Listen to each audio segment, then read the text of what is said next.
Abraão viveu em tendas de lona, edificou altares de pedra. Mensagem 8. A vitória da fé no momento mais crítico, segunda parte. Gênesis 22, 1 a 19. Passado algum tempo, Deus pôs Abraão à prova, dizendo-lhe: Abraão. Ele respondeu: Eis-me aqui.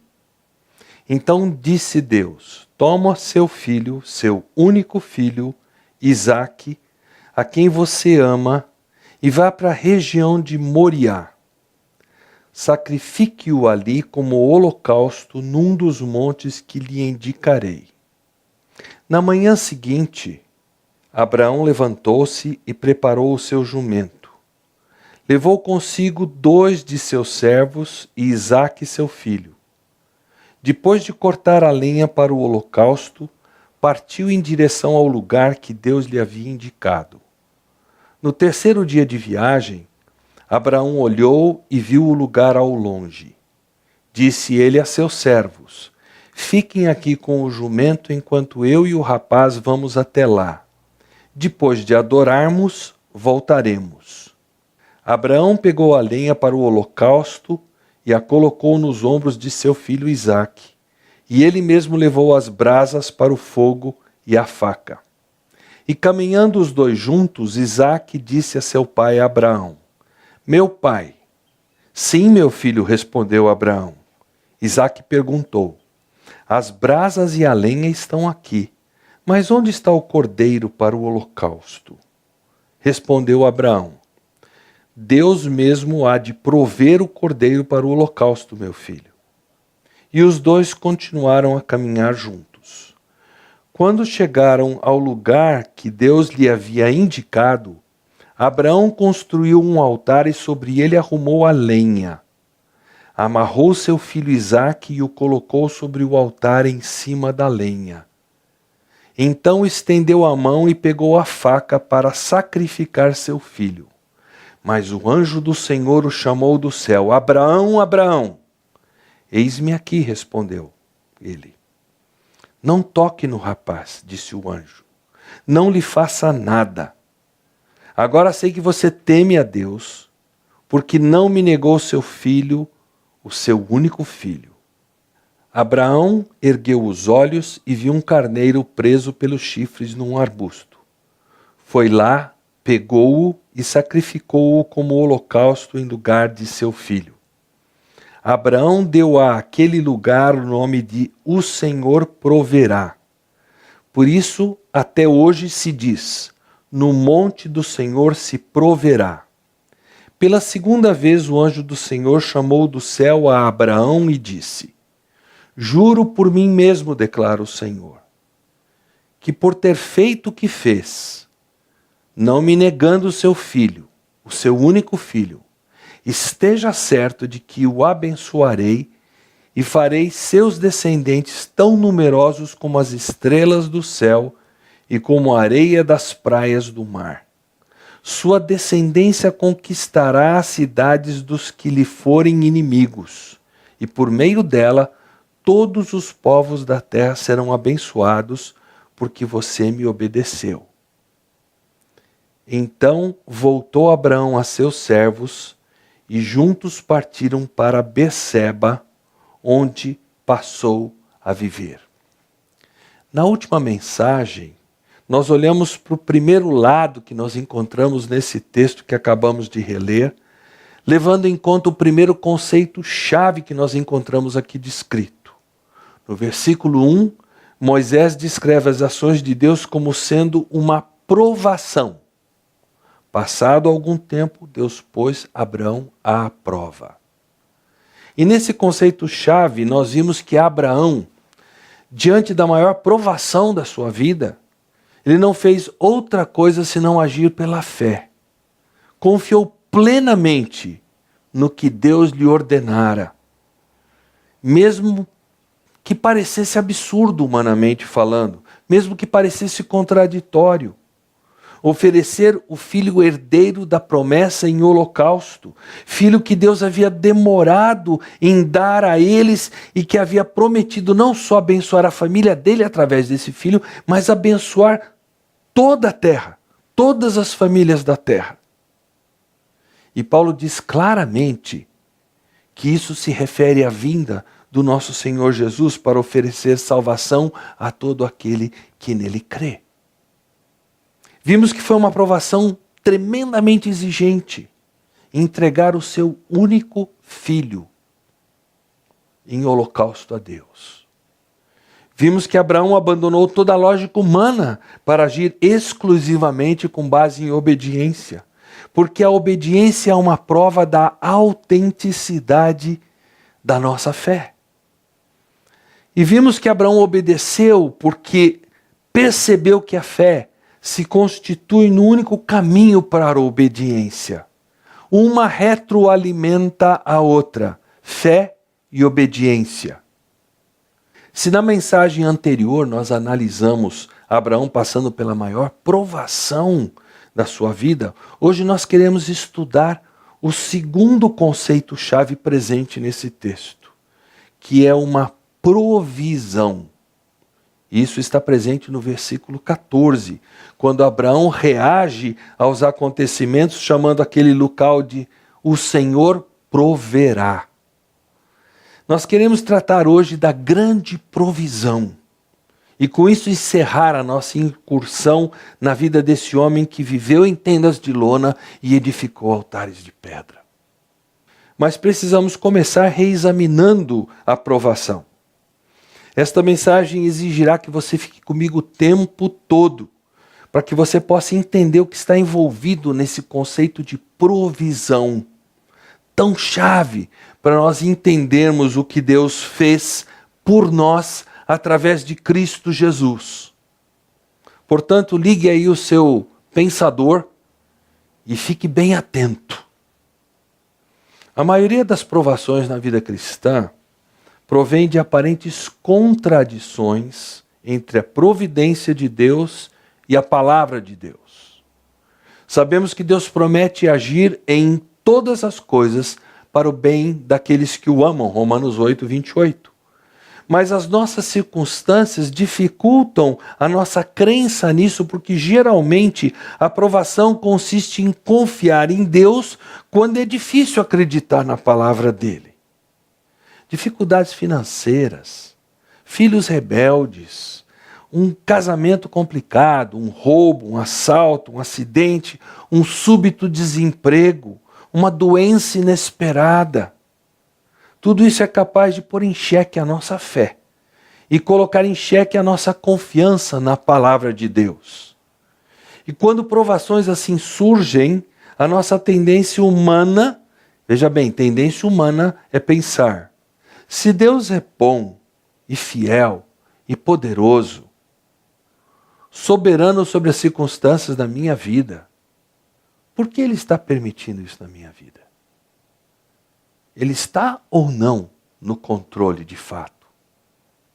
Enquanto isso, a verdadeira fé, aquela que habita em nós, se Cristo é de fato o nosso Salvador, ela se expressa dizendo mais ou menos o seguinte: embora as circunstâncias que eu esteja enfrentando sejam difíceis na minha ótica, quem sabe até aparentemente insuportáveis, Deus é bom, Deus é fiel, Deus é poderoso, e eu vou confiar nele e no que a palavra dele declara. E é através desses momentos, dessas tensões bastante fortes entre a nossa humanidade e a nossa fé em Deus, que ele justamente trabalha para fortalecer a nossa fé, para nos fazer mais parecidos com Jesus Cristo. Cada vez que enfrentamos um momento difícil, cada vez que ficamos diante da escolha de confiar e obedecer à palavra de Deus ou não, a nossa fé tem ampla oportunidade para crescer. Como na academia de musculação, que o progresso vem através de muito esforço, muito suor, por vezes até de dor. Na academia da fé, o progresso vem através de desafios cada vez mais difíceis, desafios demorados por vezes. Todos nós, como cristãos, enfrentamos provações dessa forma. E elas se constituem num importante componente da nossa vida cristã, repito, para que nós venhamos a nos parecer cada dia mais com o Senhor Jesus Cristo.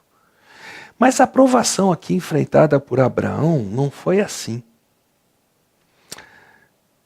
Não foi um conflito entre a palavra de Deus e a providência de Deus. Preste atenção que aqui foi um conflito aparente entre a palavra de Deus e a palavra de Deus. Deus tinha prometido que Abraão seria abençoado.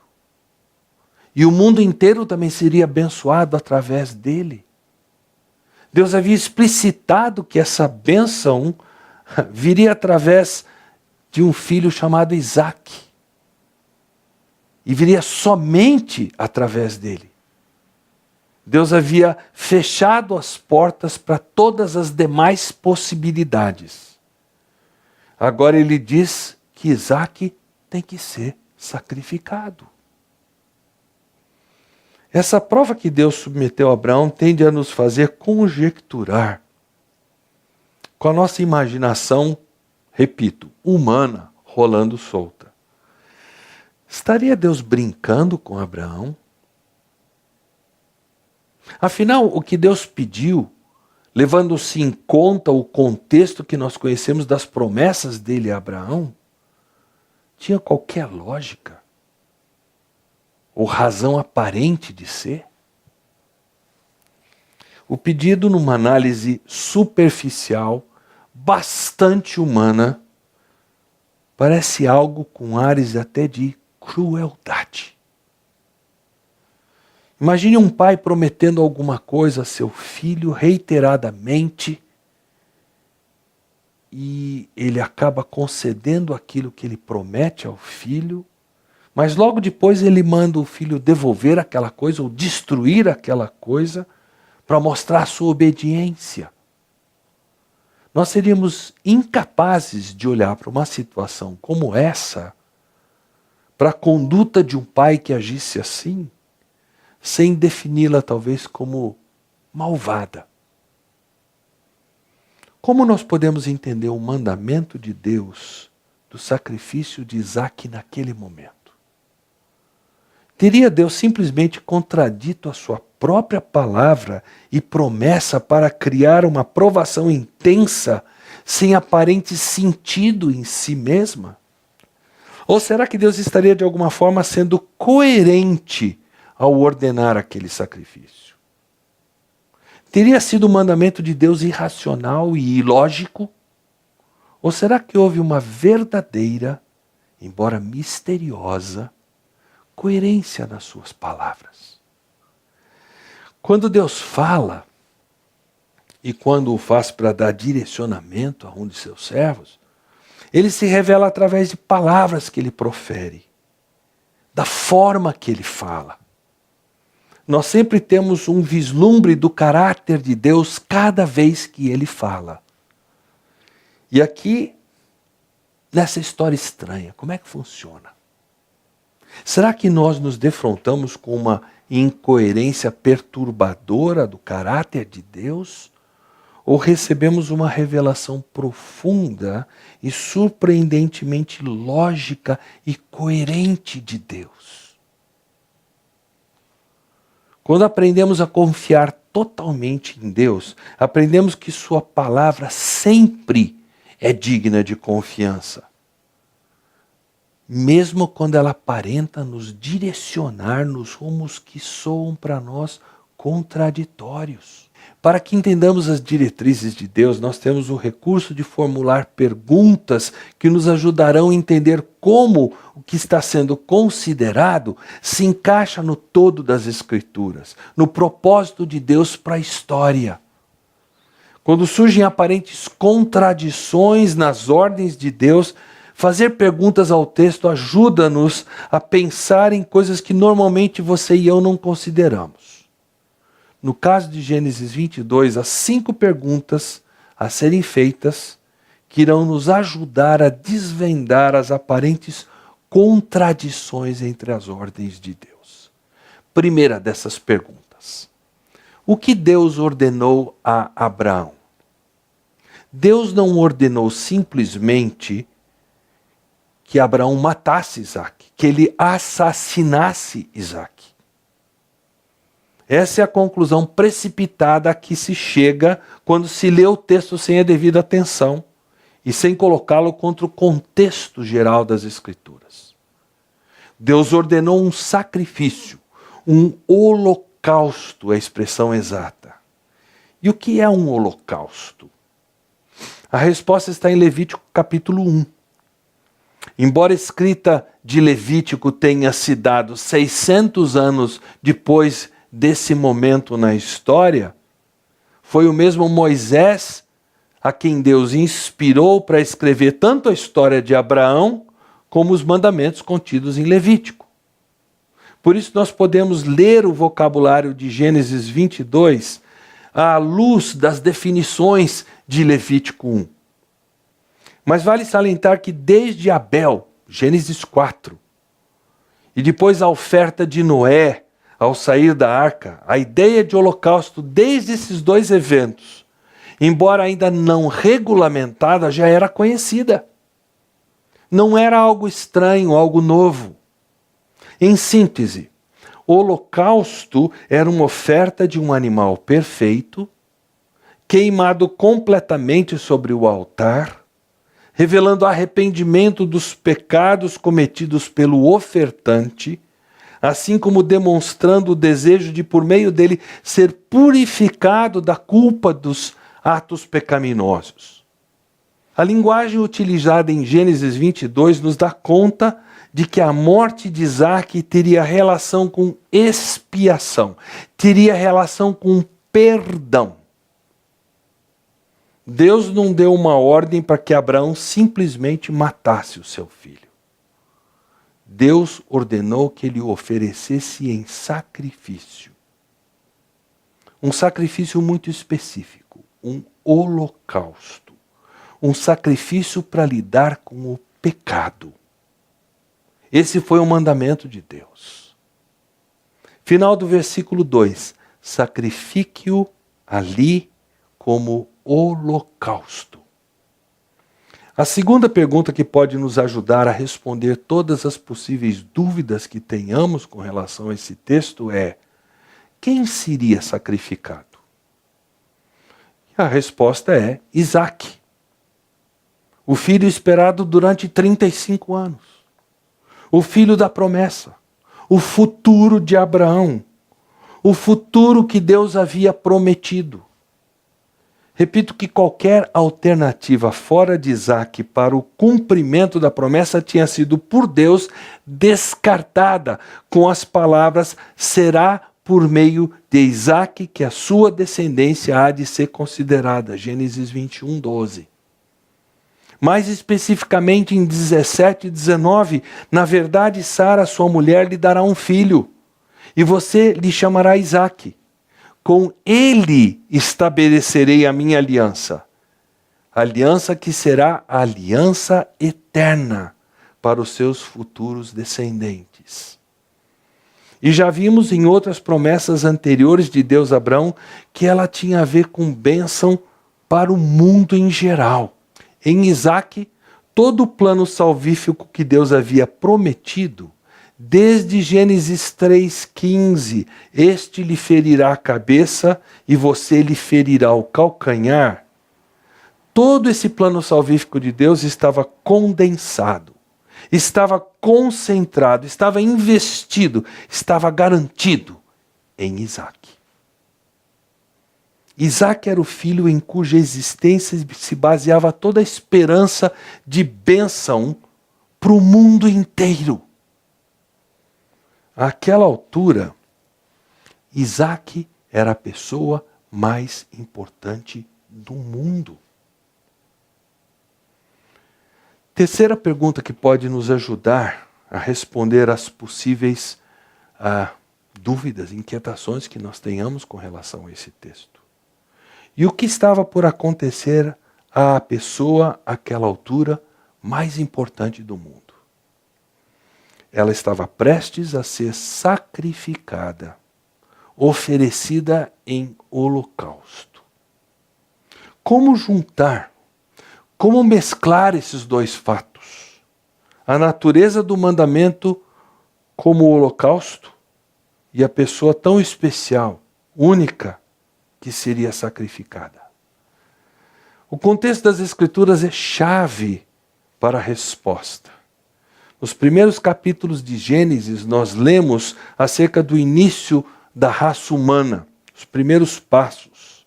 É a história do Deus Criador e é a história dos primeiros passos do ser humano que ele havia acabado de criar. Essa história contém dois elementos que caminham juntos e eles se repetem: bênção e maldição.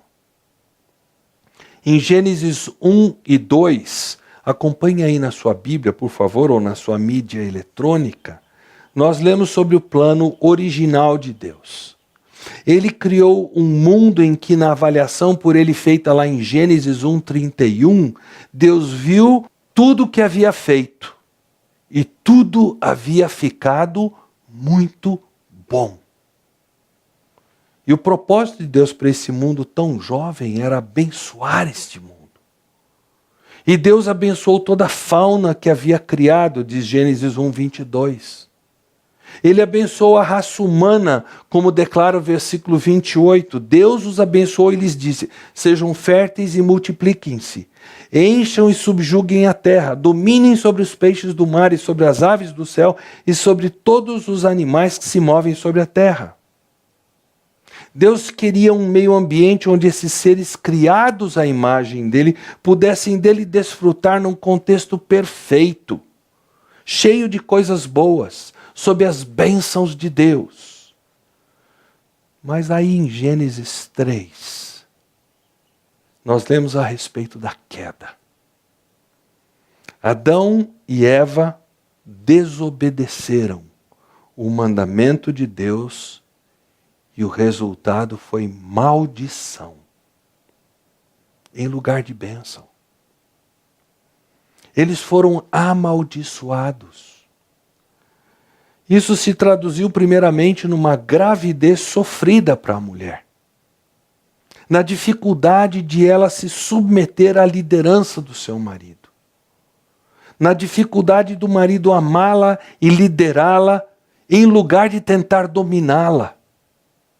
Se traduziu num trabalho árduo para o homem obter o alimento. O mundo perfeito se tornou ruim. Em vez de uma vida perfeitamente tranquila, o meio ambiente tornou-se, digamos, ameaçador. Dificuldades de toda sorte.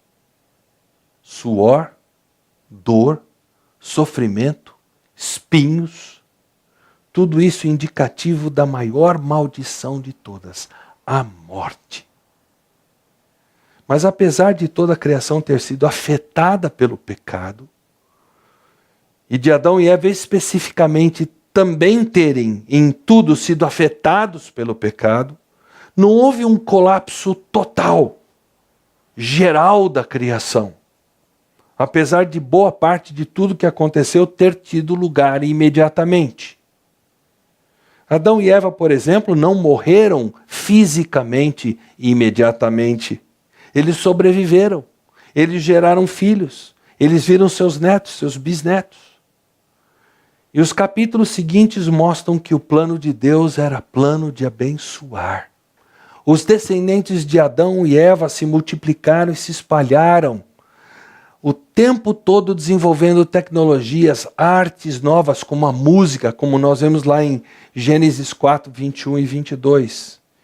Eles eram amaldiçoados, mas, por outro lado, eles viviam ainda protegidos por Deus. Vemos essa mistura estranha de bênção e maldição na história de Caim. Ele pecou de maneira odiosa, de maneira hedionda, para usar um termo bem em voga hoje em dia. quando ele assassinou o seu irmão. Ele foi pessoalmente amaldiçoado por Deus. Mas depois ele foi protegido pelo sinal que o Senhor colocou nele. Gênesis 4,15.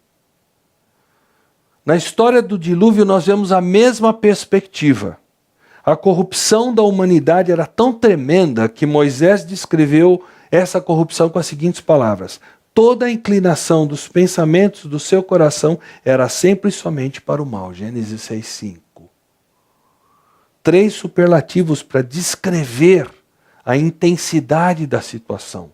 Toda, sempre, somente. Deus resolveu destruir a sua criação, mas ele não a destruiu por completo.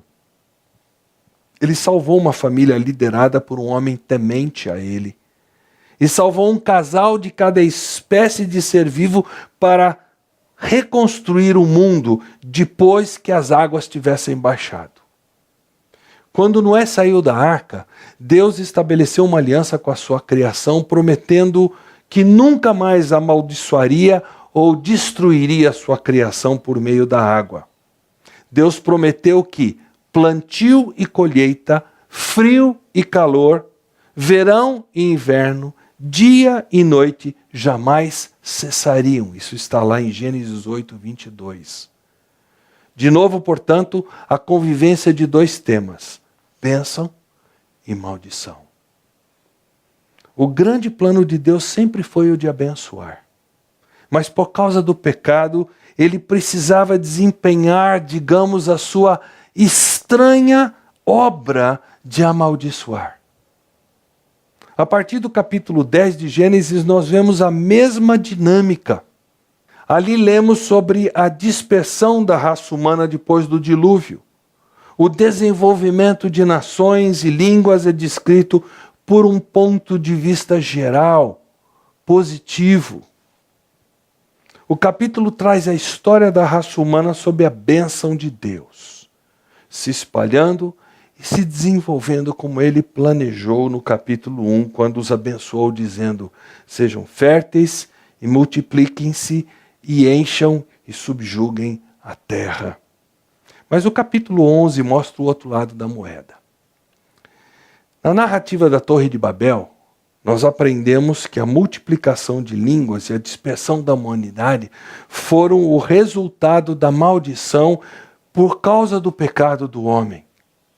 O pecado havia viajado na arca de Noé.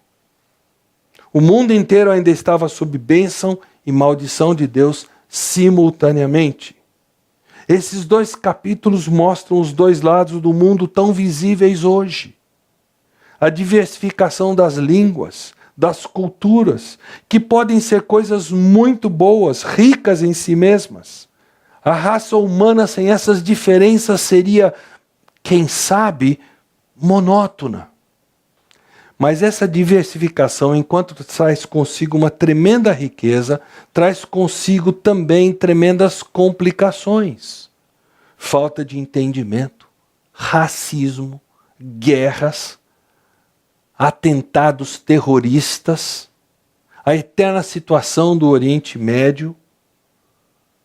Mas nós vemos também, no nosso mundo aqui mais próximo, a insegurança, a injustiça social.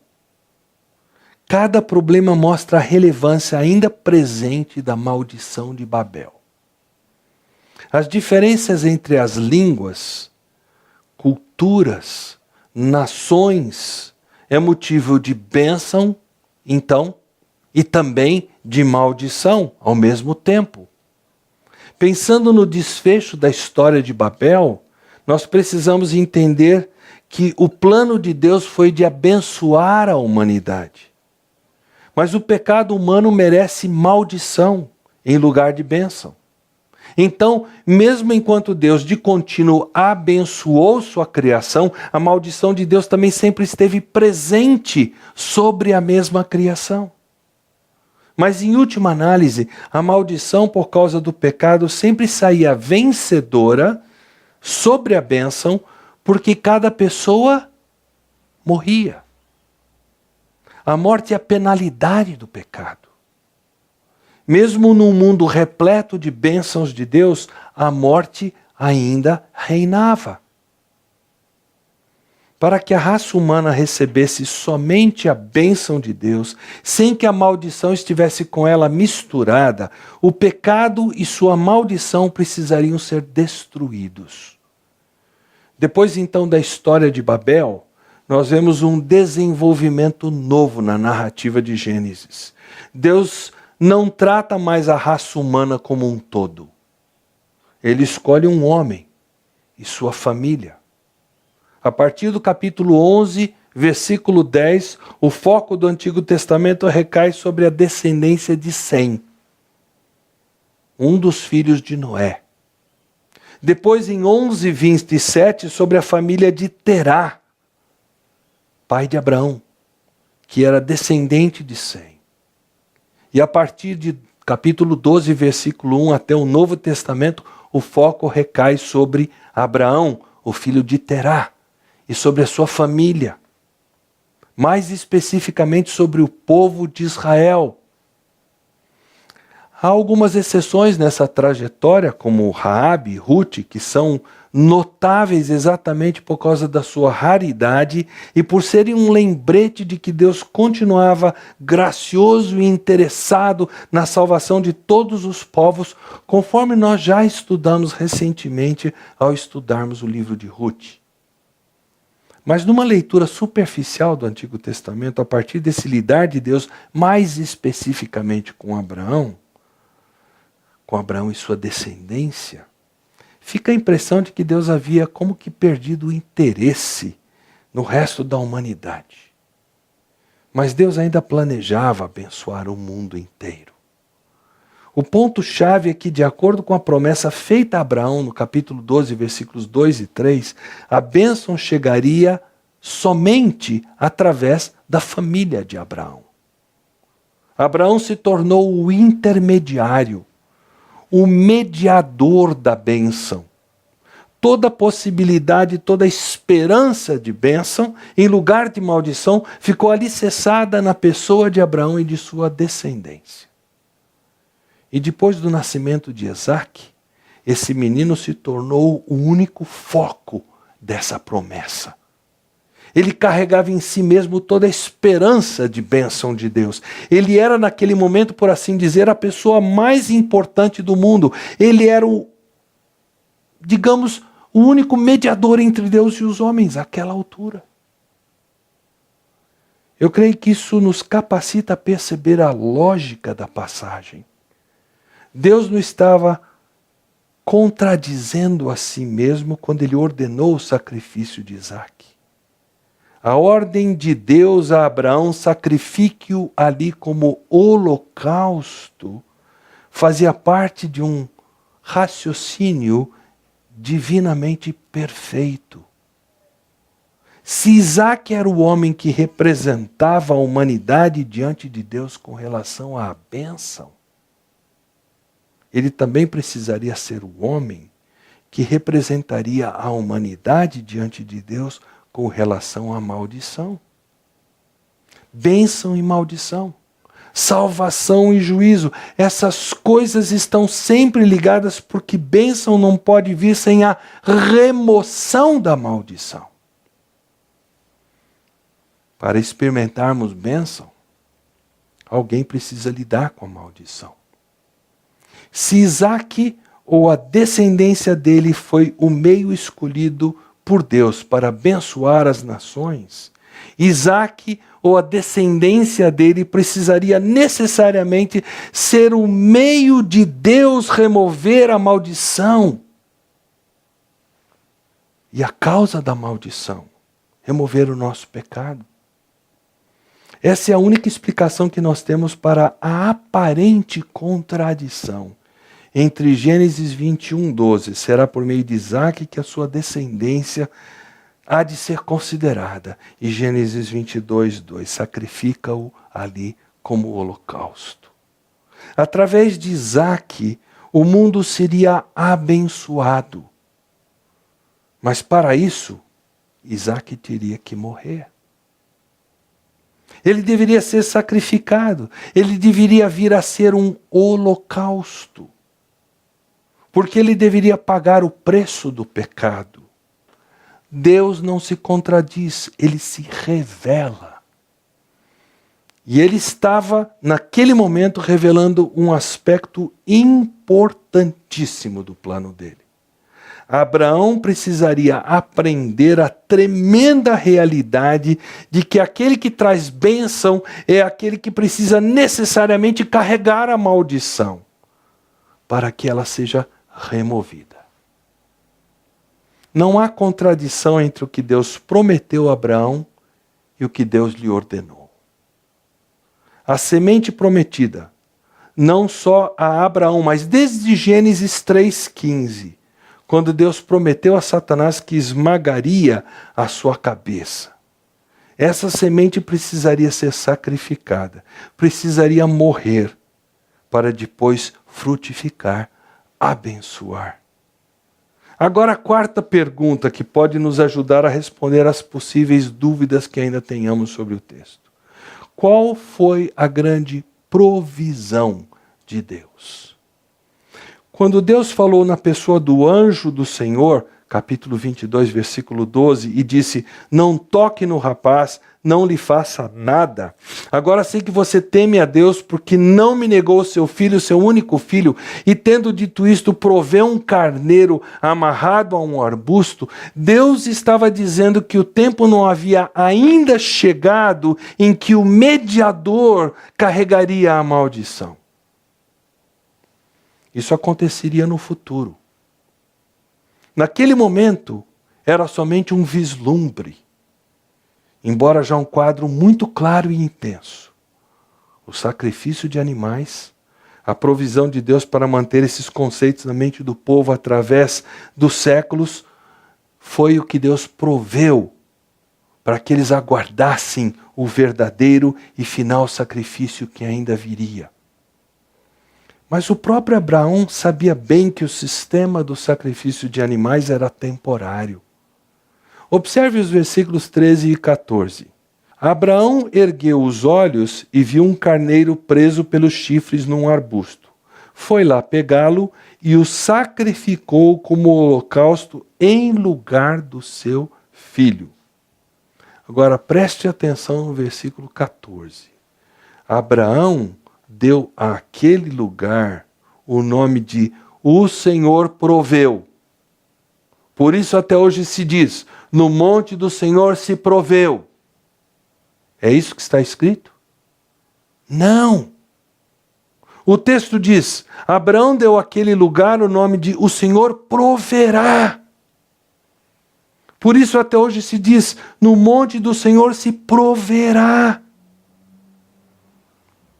Abraão usou o futuro, mesmo depois da provisão do carneiro. Era bem possível Abraão fornecer um nome comunicando a ideia de passado. Como em 1 Samuel 7,12, quando Samuel ergueu uma pedra memorial após a derrota dos filisteus e deu-lhe o nome de Ebenezer, dizendo, até aqui o Senhor nos ajudou, passado. Abraão não.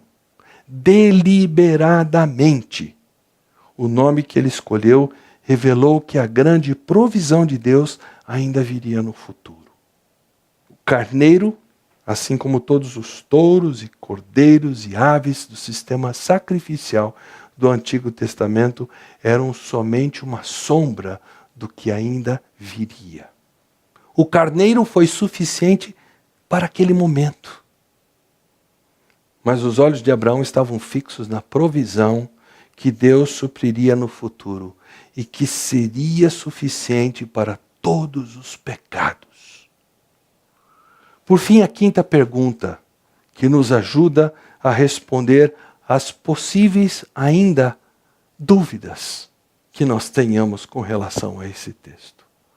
Como devemos entender essa provisão de Deus? Os judeus creem que essa região de Moriá, para onde Abraão foi para sacrificar Isaque, é a região onde Jerusalém foi construída. Ali o sacrifício de animais foi feito como imagem do pecado, de maldição, de expiação durante muitas gerações. E naquela cidade Deus haveria de prover. Há hoje, no chamado Monte do Templo, aquela estrutura metálica dourada que a gente vê nas fotos, que qualquer um de nós consegue visualizar quando pensa em Jerusalém. Um local, existe ali dentro um local em que os muçulmanos reverenciam, como sendo o local, dizem eles, que Abraão teria sacrificado a Ismael. Para eles não foi Isaque, foi Ismael. Muitos anos depois de Abraão, um outro pai e um outro filho chegaram ao mesmo lugar. Eles já tinham estado lá porque o filho disse: antes de Abraão nascer, eu sou. Ele era semente de Abraão, Isaque e Jacó, por meio dos quais o mundo seria abençoado, por meio da qual o mundo seria abençoado. Ele era semente de Davi, através de quem viria o Cristo. O último profeta do Antigo Testamento havia apontado para ele dizendo: vejam, é o Cordeiro de Deus que tira o pecado do mundo. Esse pai descreveu o seu filho usando palavras parecidas com aquelas que Deus usou com Abraão. Num momento especial, ouviu-se esse pai dizer: tu és meu filho amado. E juntos, esse pai e esse filho vieram à região de Moriá. Como Isaque, esse filho mostrou uma obediência, uma submissão perfeita ao mandamento do pai. Ele foi em frente, firme, resoluto, apesar da pressão de Satanás e dos amigos mais próximos para que ele rejeitasse a vontade do pai. Como Isaque, esse filho conversou com o seu pai ao caminhar para o lugar do sacrifício. A conversa foi íntima. E enquanto a Isaque foi dito que Deus proveria o cordeiro, esse filho sabia que não existia e nem podia existir um outro substituto. Ele deveria beber o cálice do juízo de Deus e sorver o seu conteúdo por completo, por causa do nosso pecado. Isaque, na conversa com Abraão, ouviu de seu pai: Deus mesmo há de prover o cordeiro para o holocausto, meu filho. Este outro filho, Jesus, em sua conversa com o pai, se angustiou a ponto de suar gotas de sangue, porque de seu pai era como se ele estivesse naquele momento ouvindo: tu és o cordeiro que eu provi para o holocausto, meu filho. Ainda assim, ele ficou firme. Ele foi até o fim. Como Abraão e Isaque, pai e filho, estavam sozinhos. Não por haverem deixado os servos para trás, como aconteceu com Abraão e Isaque, mas porque no caso aqui agora os servos fugiram.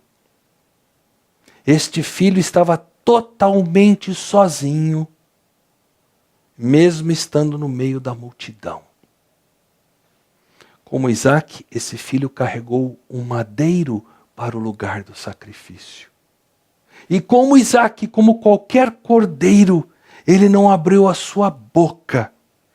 Nas palavras de Isaías 53, como um cordeiro foi levado para o matadouro, e como ovelha que diante de seus tosqueadores fica calada, ele não abriu sua boca. Mas ao contrário de Isaque, a faca acabou caindo sobre ele. E esse filho que havia caminhado e conversado tão intimamente com seu pai e obedecido absolutamente até esse ponto final, bradou em alta voz: Deus meu,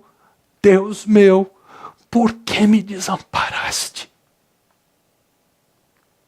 E quando ele disse: está consumado, ele curvou a cabeça e ele entregou o Espírito.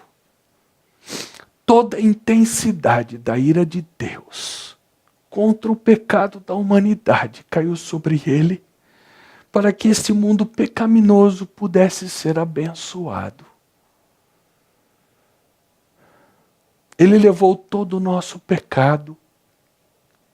Ele absorveu toda a nossa maldição. Ele recebeu toda a penalidade que nos cabia para que nós recebêssemos toda a bênção que Deus tinha planejado desde antes da fundação do mundo. Lá na cruz, prendeu o foco de toda a bênção. A pessoa-chave de toda a esperança. Porque lá na cruz, pendia também o nosso pecado, a nossa maldição. Lá na cruz foram colocados desobediência e descrença, orgulho e ira, roubo e assassinato, perversão e estupro, adultério e crueldade, egoísmo e desonestidade, cobiça e mentira, idolatria e fraude por aí afora. Lá na cruz estavam todos os pecados da humanidade. Lá na cruz, Deus em Cristo recebeu a punição de nossa rebelião. Lá na cruz foi punido o depravado, o adúltero, o mentiroso, o homossexual, o incrédulo, o idólatra, o cobiçoso, o orgulhoso, ou seja, todos nós, você e eu. Todo ser humano criado por Deus foi punido lá na cruz, porque ele, Jesus, recebeu tudo em nosso lugar, no seu lugar, no meu lugar. Esse é o único mediador entre Deus e os homens, Cristo Jesus, o nosso Senhor e Salvador. Ele é o foco do plano de Deus para abençoar, porque ele se tornou o foco de toda a maldição de Deus por causa do nosso pecado. O nosso relacionamento com Deus depende do nosso relacionamento com Ele. Exatamente como Deus prometeu a Abraão em Gênesis 12. Crer em Jesus é receber a Deus. Rejeitar a Jesus é rejeitar a Deus. A promessa a Abraão que bênção ou maldição de Deus entre as nações seria de acordo com a maneira que eles tratassem Abraão e sua descendência. Essa promessa, embora sendo cumprida e ainda será cumprida por todos que maltratarem o povo de Deus Israel, essa promessa é cumprida mais extensamente em Jesus Cristo. Eu concluo com esta última pergunta para você que me assiste pela internet. Você precisa responder essa pergunta. Eu conheço esse Jesus?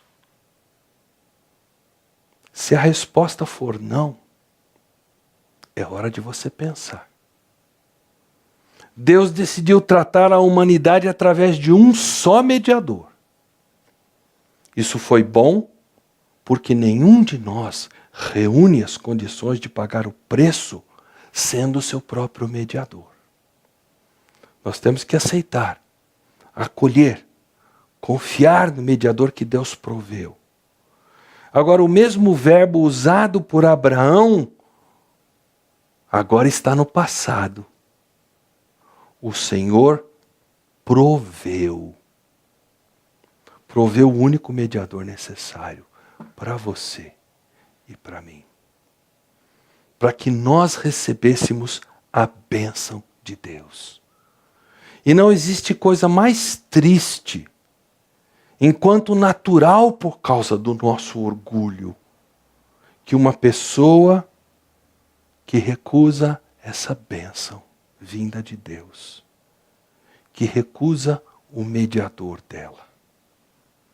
Meu sincero desejo, ao encerrar esta série a respeito de Abraão, é que você que me assiste não faça parte desses que rejeitam a provisão de Deus. A provisão de Deus lá na cruz do Calvário, Senhor Jesus Cristo. Essa provisão é para cada um de nós, para você, para mim. Coloque a sua confiança nele agora, sem demora. Lembra-se de como nós começamos essa série falando de esperança? Será que a desesperança que caracteriza o nosso mundo não diz respeito ao fato de que a verdadeira esperança, a pessoa do Senhor Jesus Cristo, está sendo descartada pelas pessoas deste mundo? Que você não seja uma delas. Deus o abençoe. Deus a abençoe.